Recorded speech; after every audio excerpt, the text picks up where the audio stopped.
Bom, então vamos lá.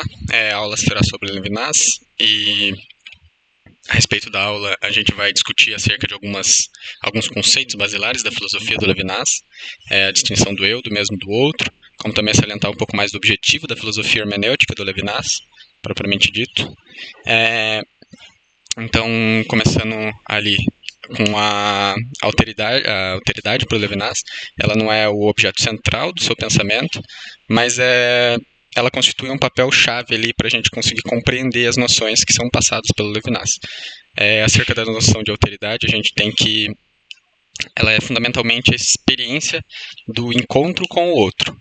É um encontro que transcende a compreensão de si mesmo e que vai convocar a gente para uma responsabilidade ética sem limites. Eis aí um ponto muito chave importante para a filosofia do Levinas, que é essa nova constituição de uma nova ética, né, que ele vai propor ali. Então a gente tem que a totalidade infinita, um dos textos dele, ela pode ser tomada em certos aspectos como constantes afirmações de duas dimensões, da interioridade e da exterioridade. A interioridade, segundo a qual, né, ela é de suma importância, né, para o entendimento da possibilidade da alteridade.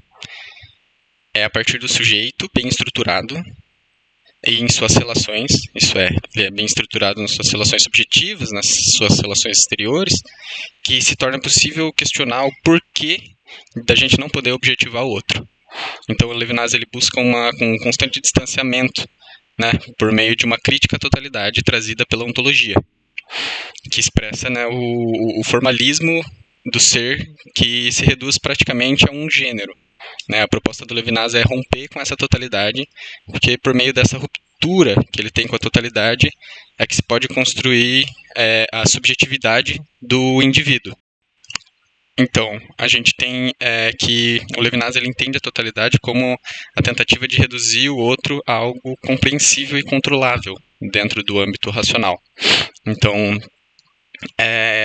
daí a gente consegue traçar algumas noções, a separação do eu, do mesmo e do outro, que são peças fundamentais para entender essa filosofia. A separação do ser em Levinas ele é um movimento do eu e também do outro.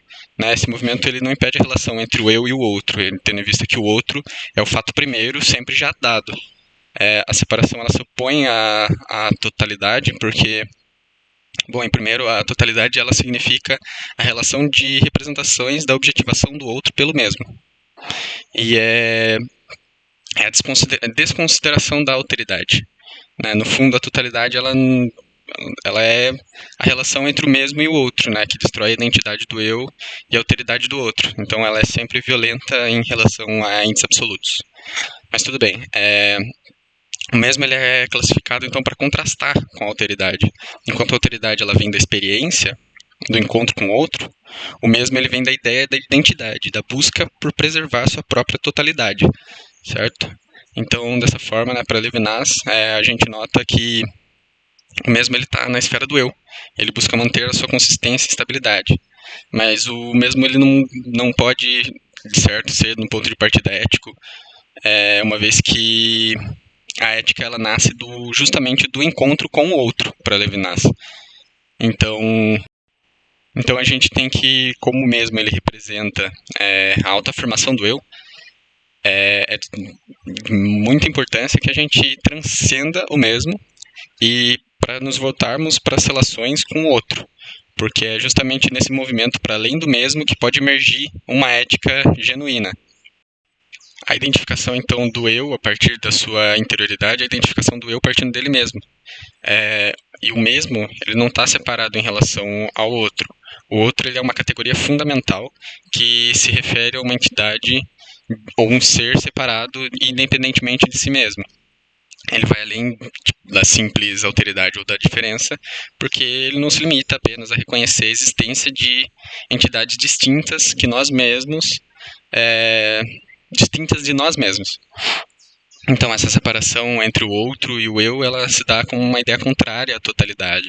Então, o outro ele é a possibilidade de se definir o eu a partir de si e não da totalidade.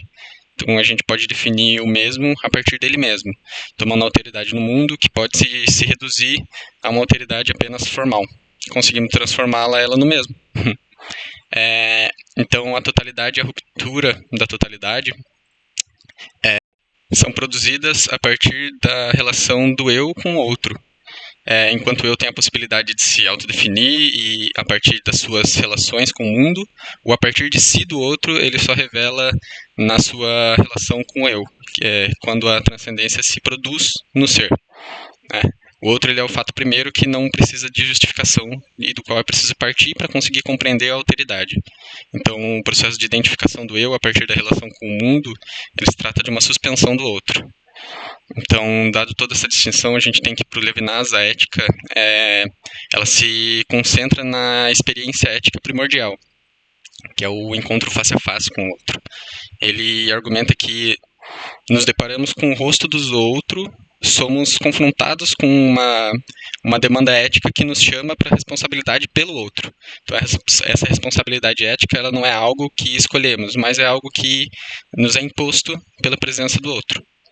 Então, é uma ética da responsabilidade infinita para com o outro, né? Da responsabilidade que nos chama a agir em prol do bem do outro. Então, reconhecendo a alteridade e a singularidade. Então, eu proponho para vocês como tarefa, pensem em quais aspectos a ética de Levinas ela se diferencia das demais éticas até então, né? O que tem a ênfase dada nas éticas de até então e qual é a ênfase que Levinas pondera na sua filosofia. E qual é essa virada de chave? Quanto às referências bibliográficas utilizadas, o livro Totalidade Infinito e uma breve leitura sobre uma dissertação de mestrado da PUC do Rio Grande do Sul, a categoria da alteridade, uma análise da obra da Totalidade Infinito, do Emmanuel Levinas, do Tig Vieira Rodrigues, e com base em anotações de aulas foi produzida essa aula. Muito obrigado e até a próxima.